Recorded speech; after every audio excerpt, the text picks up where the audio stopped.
Fu Nancheng lowered his head. It was obviously you who did something wrong and got entangled with another man. You still had the guts to send me a message to end it. We agreed on 6 months, Cece. This is only our first month. I promised Fu Nancheng to be with him for half a year, and now only a month has passed, and the jade pendant has not been found. Zhuxi nodded. Don't let yourself get hurt next time. Fu Nancheng looked into her bright and intelligent eyes. He understood. A smile spread across Fu Nancheng's thin lips. Did you agree? Fu Nancheng's thin lips fell on her tiny forehead, kissing her from time to time.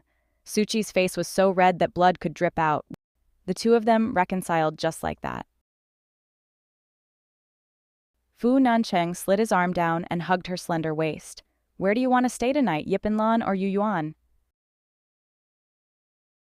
Zhuxi was always thinking about her jade pendant. Mr. Fu, let's go to your office. I have searched all possible places. The jade pendant can only be there.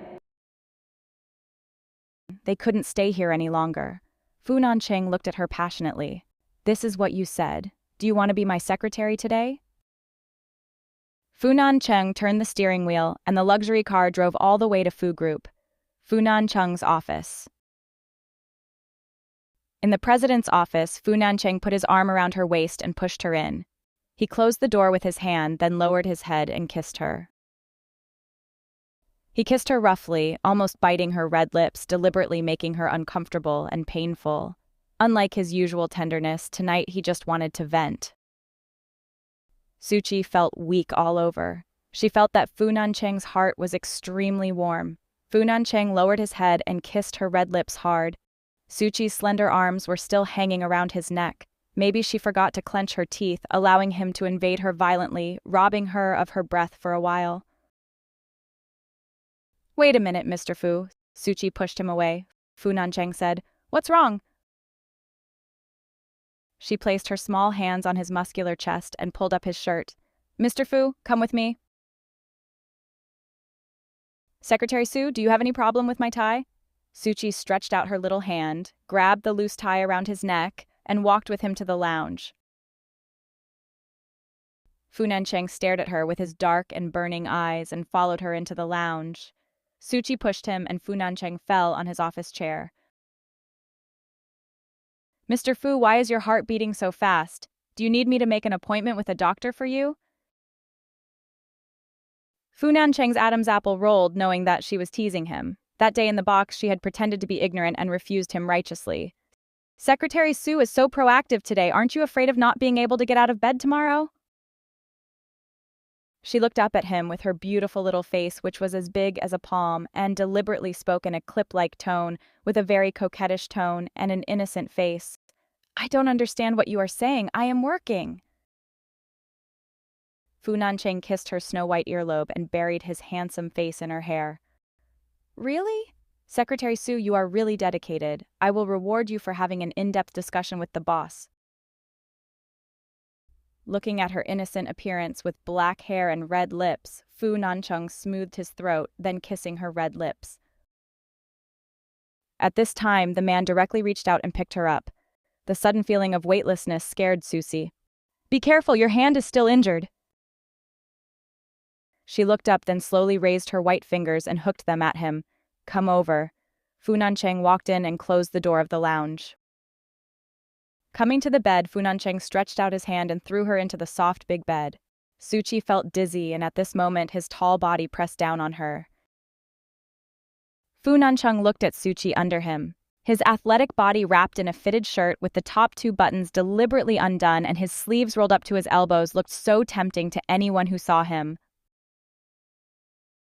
He put Zhuxi's 2 hands together and locked them above her head, then tied them with his tie.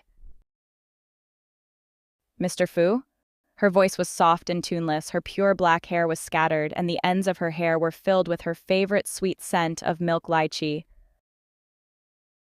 Fu Nancheng lowered his head and kissed her.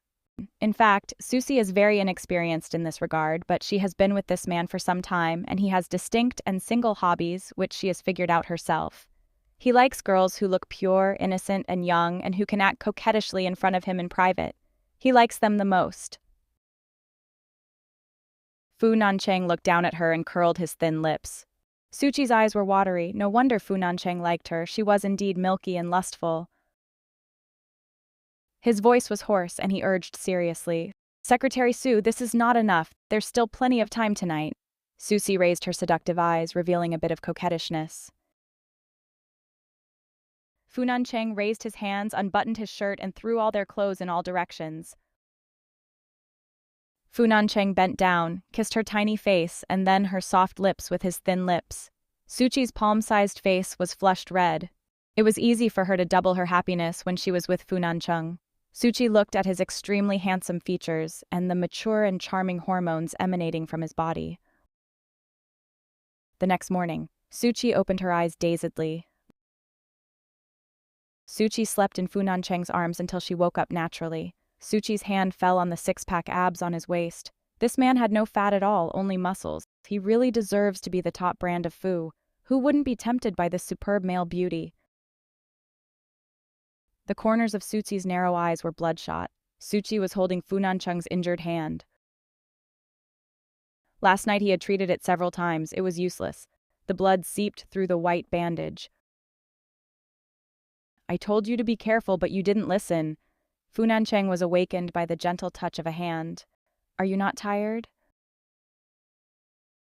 He opened his sleepy eyes and saw the girl with loose blonde hair and a tank top hanging on her slender body. He reached out, pulled her into his arms, closed his eyes, and said, "Sleep a little longer."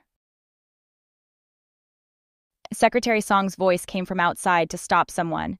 "Mr. Fu, you can't go in." The next second, Fu Jue's voice came. "Get out of the way, my uncle is in there. He is with Cece, right? I want to see him."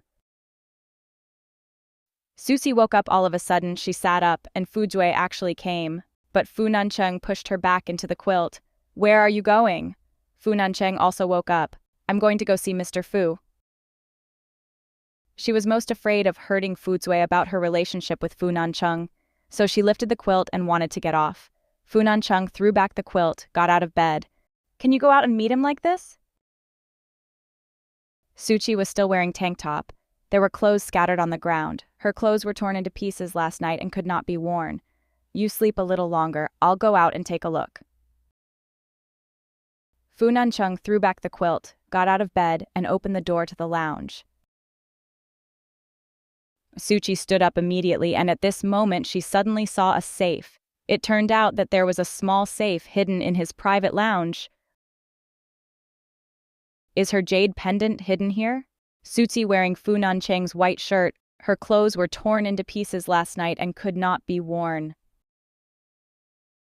Outside, Fu Jue had already broken into the office, but he had not seen Fu Nancheng. When he was about to leave, the door of the lounge opened with a click and Fu Nancheng walked out. "Uncle, where is Cece? Is Cece in there?" Fu Jue immediately rushed into the lounge, but Fu Nancheng's tall and straight body blocked Fu Jue's way. "Fu Jue, Cece hasn't woken up yet. Don't go in and disturb her." Next episode preview. Fu Nancheng raised both arms and hung them on her shoulders, hugged her body from behind, and said in a crisp and sweet voice, "No, what do you think we said? I don't know." "Zhuxi, he said a lot about you. I really didn't expect that you two have such a good relationship." Fu Nancheng raised his hand and played her hair behind her ear. He raised his willow-shaped eyebrows and looked at her brightly. "What's wrong? Are you angry?" Zhuxi didn't say anything.